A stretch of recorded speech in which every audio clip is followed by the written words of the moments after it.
Italian Prime Minister Giorgia Meloni's speech at this summit contained a lot of the big picture, the vision for this Mattei Plan for investing in Africa.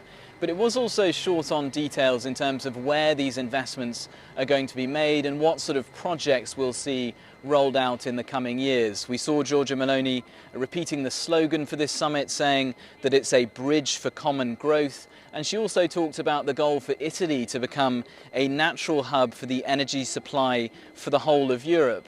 But there was also some scepticism from some of the African delegations here, in particular from Moussa Faki Mahamat, who's the chair of the African Union Commission, saying that the continent had not been consulted before this plan was put together and that there was a need to move from words to actions.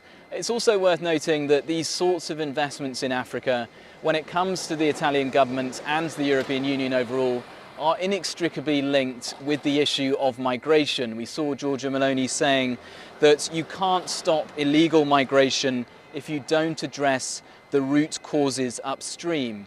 Now, Italy is hosting this summit here in Rome, as it also is in its first few weeks of holding the rotating G7 presidency. It has said very clearly that it is going to prioritise Africa and development across the continent.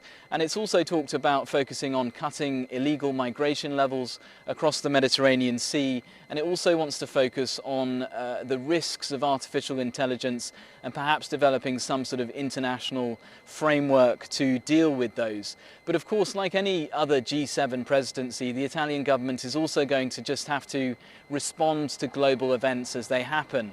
We can expect them to spend a lot of time on responding to those attacks from Houthi rebels in Yemen on global shipping routes through the Red Sea. And there are also reports that the Italian government is going to try and re-energize support for Ukraine as the Russian invasion of that country continues. Giles Gibson for CGTN in Rome.